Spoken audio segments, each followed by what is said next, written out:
bookkeeper, or tax accountant.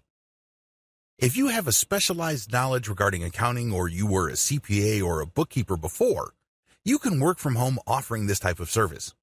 Basically, people need bookkeepers, and unfortunately, nearby bookkeepers cost a lot of money.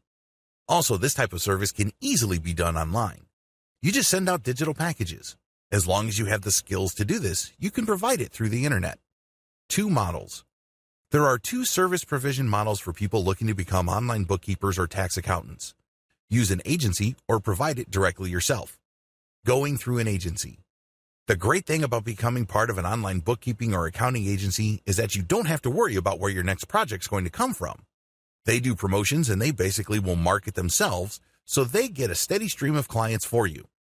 The downside to working with an agency is that a significant chunk of your income will go to the agency.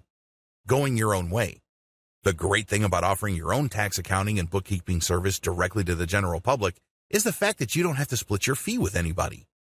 The downside to this is that you have to know online marketing well for you to earn using this technique. Otherwise, it's going to be tough for you to earn money as a tax accountant or bookkeeper.